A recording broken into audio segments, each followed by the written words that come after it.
तेलंगाना विधानसभा चुनाव के exit poll के नतीजे जारी हो गए हैं। अधिकांश एग्जिट पोल नतीजों में मुख्यमंत्री के चंद्रशेखर राव की भारत राष्ट्र समिति को झटका और कांग्रेस को फायदा होने का अनुमान लगाया गया है। कुछ लोगों ने तो तेलंगाना में कांग्रेस और सत्तारूढ़ बीआरएस के बीच कांटे की टक्कर का अनुमान लगाया है।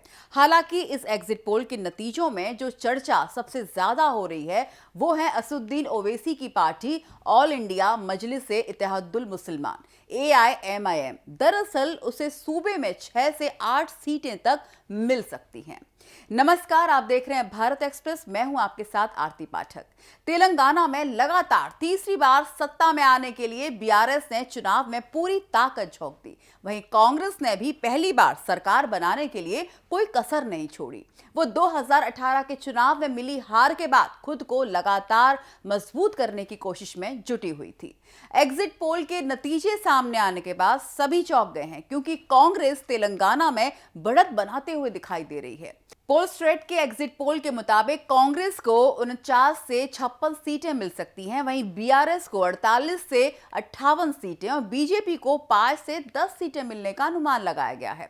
अब कहा जा रहा है कि ओवैसी की पार्टी बिहार के बाद तेलंगाना में कांग्रेस के लिए घातक साबित हो सकती है। वो एक किंग मेकर की भूमिका में नजर आने लगी है।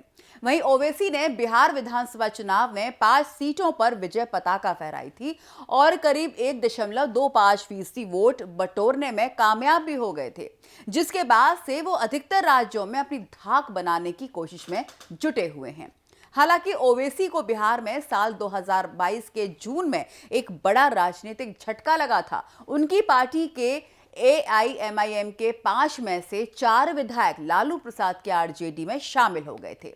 राजद में शामिल होने वाले 4 विधायक मोहम्मद शहनवाज आलम, मोहम्मद अंजार नईमी, मोहम्मद इजहार असफी और सैयद रुकनुद्दीन अहमद शामिल थे। उनका बिहार में केवल एक विधायक अख्तरुल ईमान ही बचा है। बिहार विधानसभा में AIMIM के अकेले नेता हैं। ओवैसी की पार्टी तेलंगाना में 9 सीटों पर चुनाव लड़ी है। इसमें हैदराबाद के चार मीनार, चंद्रायन गुट्टा, बहादुरपुरा, मलकपेट, कारवा, नामपल्ली, याकुतपुरा शामिल हैं। इसके अलावा पार्टी ने इस बार 2 और सीटों पर चुनाव लड़ा है, जिसमें राजेंद्र नगर और जुबली हिल्स हैं। ओवैसी राज्य में अपना कद बढ़ाना चाहते हैं और यही वजह रही कि उन्होंने 2 और सीटों पर अपना दाव लगाया है, क्योंकि राज्य में अभी उनके 7 विधायक हैं। जिन इलाकों से उनके विधायक चुनकर आते हैं वो AIMIM का गढ़ रहा है, और अगर ओवैसी की पार्टी को राज्य में 8 से 9 सीटें मिलती हैं तो किंग मेकर की भूमिका निभा सकती है। आपको बता दें कि एग्जिट पोल में किसी भी पार्टी को तेलंगाना में पूर्ण बहुमत नहीं मिलते दिखाई दे रहा। राज्य में त्रिकोणीय मुकाबला हो गया है। एग्जिट पोल के नतीजों के मुताबिक असदुद्दीन ओवैसी की पार्टी AIMIM को सूबे में 6 से 8 सीटें तक मिल सकती हैं। अब सवाल यह है कि किंग मेकर की भूमिका कौन निभाने वाला है। दरअसल किंग मेकर की भूमिका असदुद्दीन ओवैसी ही निभाने वाले हैं, और इसका वो पहले ही जिक्र भी कर चुके हैं।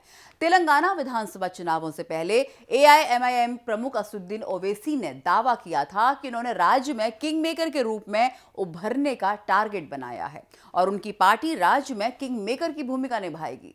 साथ ही साथ ये भी दावा किया था कि उनकी पार्टी भारत राष्ट्र समिति का एक राजनीतिक विकल्प है।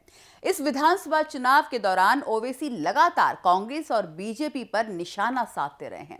चुनाव से पहले कई बार वे दबे मुंह केसीआर की तारीफ भी कर चुके हैं, और साथ ही साथ उन्होंने अपनी 9 सीटों के अलावा केसीआर के समर्थन में माहौल तैयार किया था।